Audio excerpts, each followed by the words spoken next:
Hello guys, welcome to Study IQ. I'm Safir. In this session, we are going to continue our discussion on art and culture. So we are in the first chapter, that is art and architecture, and we started off with Indus Valley Civilization. I've already done with 2 sessions on Indus Valley Civilization. We discussed about the sites, the major sites, and then we have also discussed about the important rivers.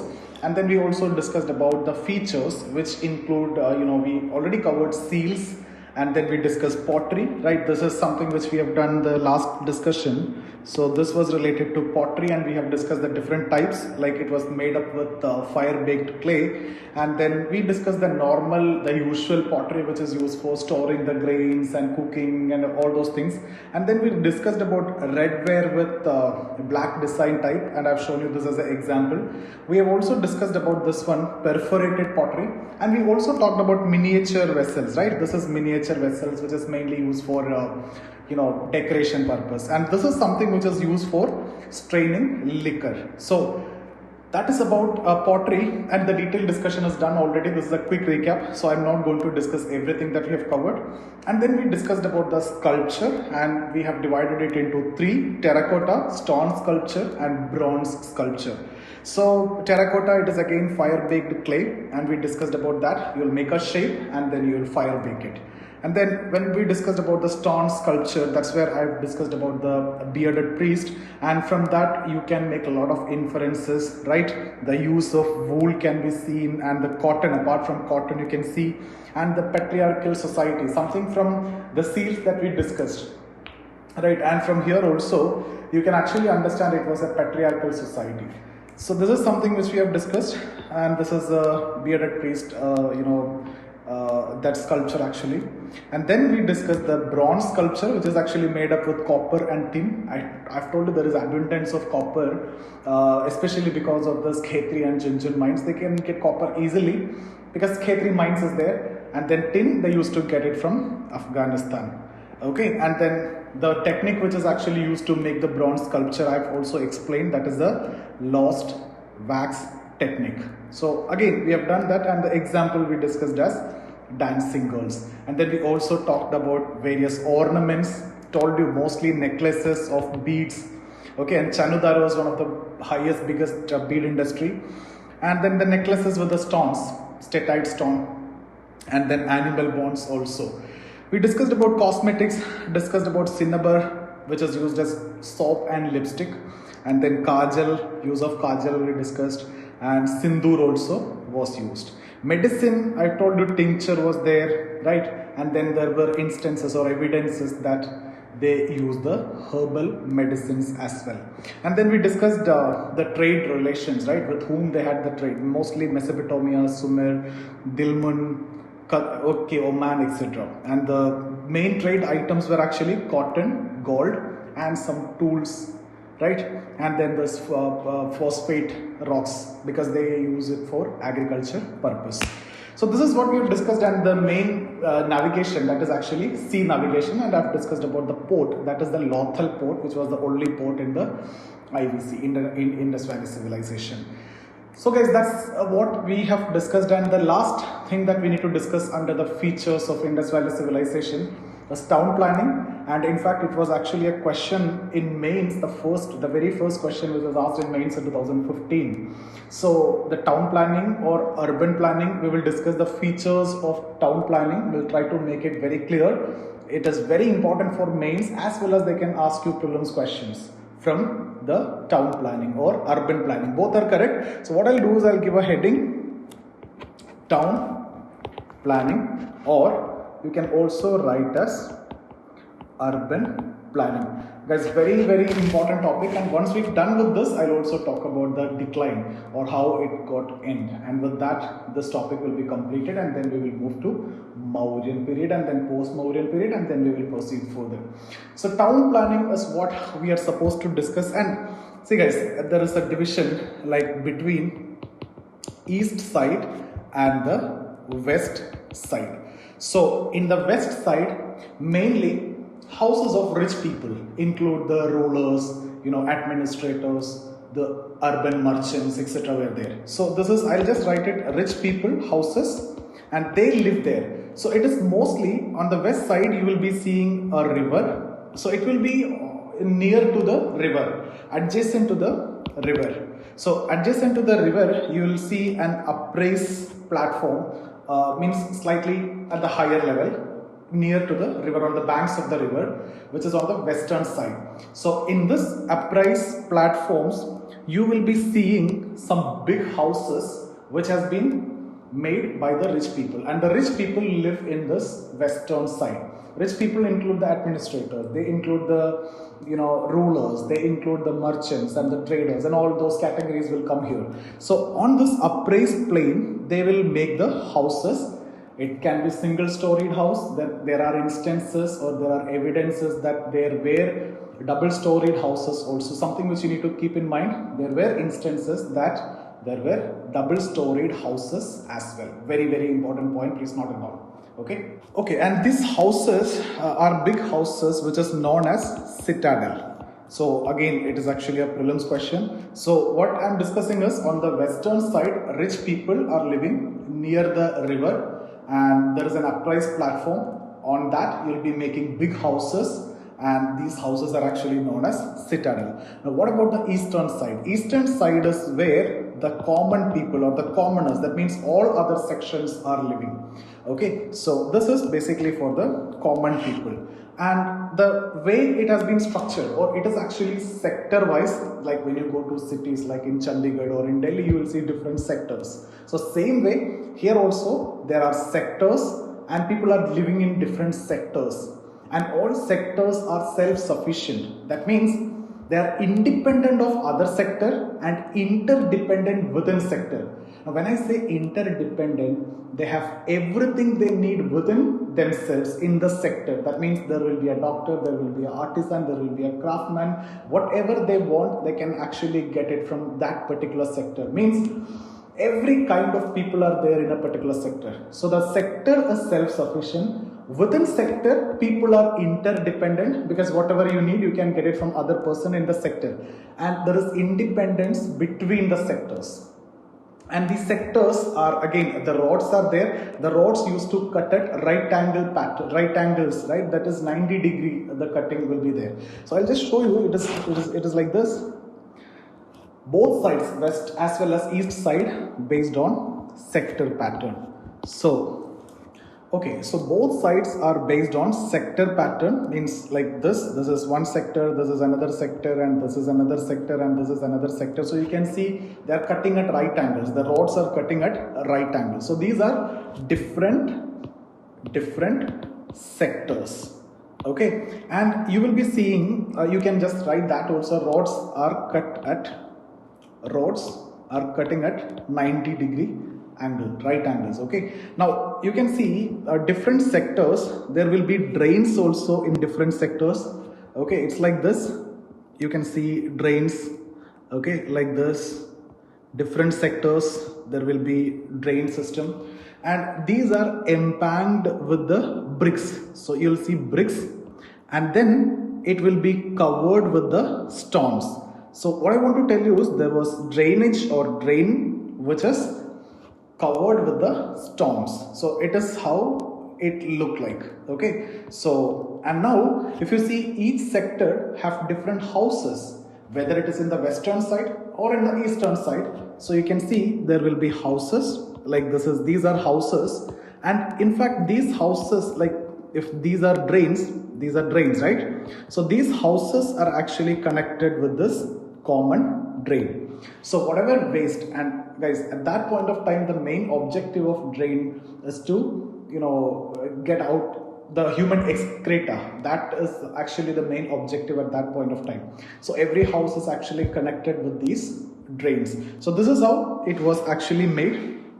And then for making the houses, normally the way we used to construct the house, the burnt brick is actually used. So for houses, burnt brick is actually used, and the speciality is that all the bricks are of the same size and shape. All the bricks which is used to make the houses are of the same size and shape, like the way we also use the same, right? And the measurement, if you see the length and the breadth equation or the ratio, it is 1 is to or 2 is to 1. Length is 2 and breadth is actually 1. So just remember these facts, guys. These are very important. They used to make houses with a burnt brick. So they ask you what are the features of town planning in Indus Valley Civilization. You should be knowing everything. You should be talking about western side, eastern side, how the sectors are classified, what are the roads, what is the draining system, and how the families or houses are connected, how houses are made, okay, the shape and the size. All those things should be known to you. And as I've told you, there were two-story buildings or the houses also. And one more point which I've mentioned is the sectors are self-sufficient. What I mean by that, this sector, if you take, it is self-sufficient. Means there are different sections of population. So you will see within the sector there will be artisan, there will be craftsman, there will be a doctor or a vaidya, or whatever different professions, whatever different requirement is there, all will be there in that sector. So you don't want to depend on the other sector for anything. But there is interdependence. If I am a doctor, I have to depend on an artisan. If I am an artisan, I have to depend on a doctor, like that. So within sector, there is interdependence. So there is interdependence and sectors are self-sufficient. So there is interdependence within sector as all sections of population are there, and the sectors are self-sufficient, and you don't want to depend on other sector as you have everything within yourself. Now guys, even if you see the British understanding of India's villages, when they came to India and when they started studying India, that's what you consider as Indology. So as per Indological approach, when they started studying India, there is a very famous statement about the Indian villages. They have come up with an understanding that Indian villages are isolated, monolithic and unchanging entities. And the most important statement is actually Indian villages are little republic, having everything they need within themselves and independent of any foreign relation. So here also they are talking about self-sufficiency of the Indian villages. So same is the case here, but again, when I talk about self-sufficiency in the modern time, when we talk about the self-sufficiency now, what all things we are looking for?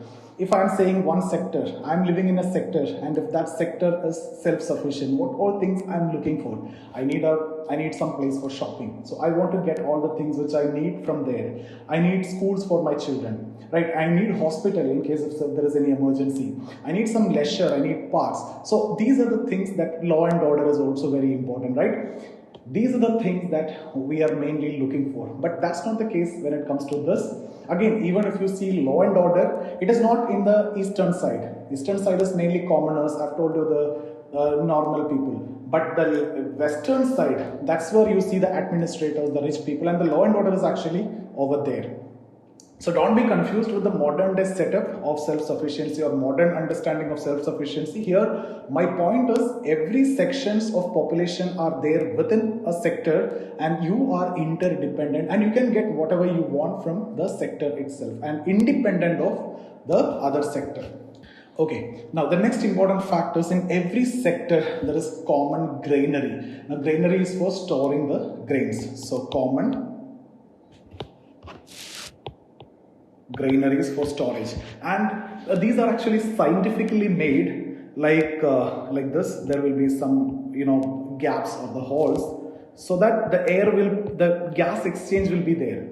It won't be a closed container. What will happen, guys, if you are storing barley or wheat or something in a very closed container over a period of time, 1 year, it will get rotten, it will get fermented. So because there is no exchange of gases, so why this hole is there is for the protection of the grains from fermenting or for keeping that gaseous gas exchange so that it won't get rotten. So that is also very clear. So there is a common granary for storage of grains. And then there was something like common bath, which is also can be considered as ritual bathing, or for the washing purpose also ritual bathing and washing purpose. purpose. It's like this. There will be a lake or a pond, and then it will be covered with the bricks, and then there will be stairs like this. Okay, like this. These are the stairs like this, and then you will find some common verandas where you can go, you can change the dress, you can keep your dress, so whatever is actually required. So my point is, the common bath is there, a ritual bathing will be done here, and it is also used for washing purpose. Now what is the example? The Great Bath of Mohenjo-daro in Pakistan. So example, Great Bath of Mohenjo-daro. Okay, now that's about town planning. These are the things which I want you to be very well aware of. So if I want to go for a quick recap of what I have discussed is, see guys, the town planning was very well advanced. It is the urban planning or town planning which is very well advanced